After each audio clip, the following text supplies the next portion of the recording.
Well, thank you, Devin. And many of us have interesting stories of our lives, but how many actually get the chance to sit down and write about them?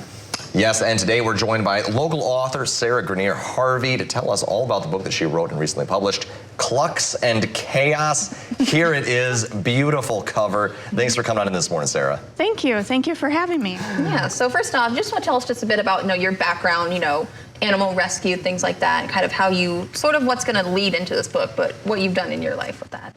Well, I've always loved animals ever since I was a little kid.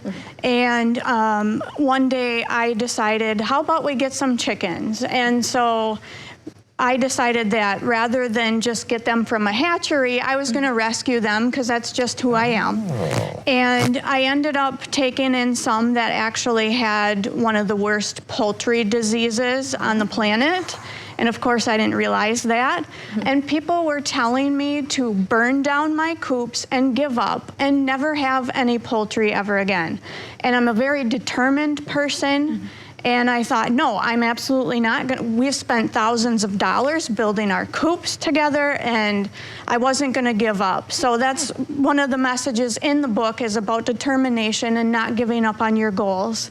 I ended up doing a ton of research. I called vets, universities, hatcheries, even the companies that manufacture the poultry vaccines. And I learned a lot, and I was able to turn things around and save my animals. And then I started rescuing not just farm animals, but also parrots. Oh, so how did you make the transition from farm animals to parrots? I just like birds. I'm just, and throughout the nation, there's a lot of shelters and organizations that help dogs and cats. But what about the exotic pets? What about the farm animals? So that's part of why I do what I do. And I wanted to share my rescue stories in this book to try to get people to understand why I take the time to do what I do.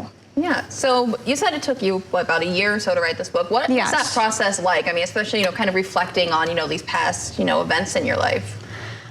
It took me about a year because anytime that I felt stress from anything in my life, I wanted to take a break from writing. I wanted to have a clear head. And so I just, like I said, I took my time. Writing it, to me, is not the hardest part, because I think when you're passionate about something or you're good at something, putting your thoughts down on paper isn't really the hard part. The hard part is when you get it done and then you have to try to promote yourself. That's, to me, has been kind of difficult.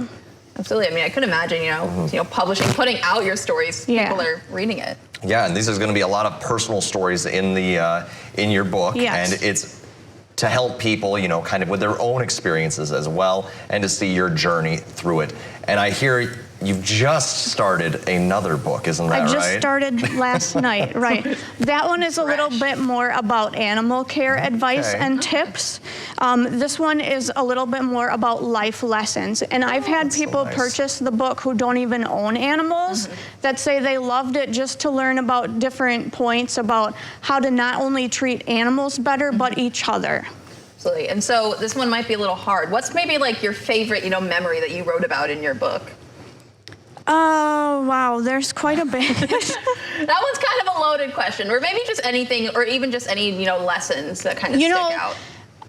One that I think I'll never forget is when I had a woman reach out to me, and she had to move out of her apartment, and she asked me to come help with the animals. And so sometimes I have volunteers help me, and we went, and we didn't realize before getting there that it was kind of like a hoarding situation.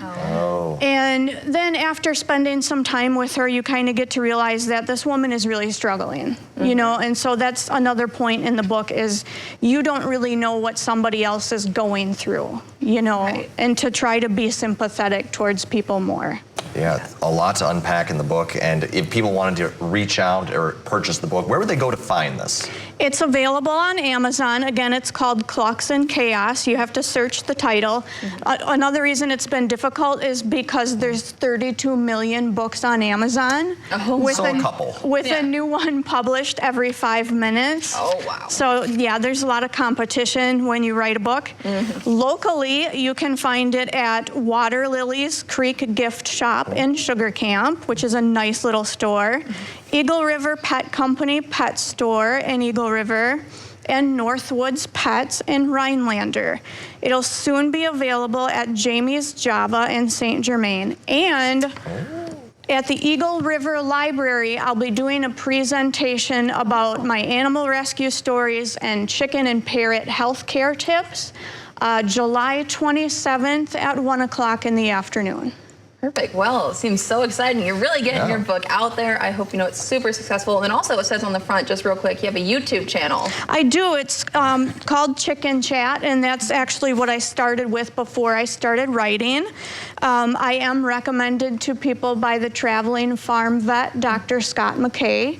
So that kind of keeps me busy too. I have people calling and emailing, asking for help with their birds. So. Well, fantastic. Thanks for being, that voice here in the Northwoods, and hopefully a lot of people can read up and, maybe help themselves in their own lives a little bit. Yes. Yeah, definitely a good book for even if you don't own any animals. Lots of lessons to learn. But Well, thank you so much for coming and joining us. And coming up, we have what's trending, including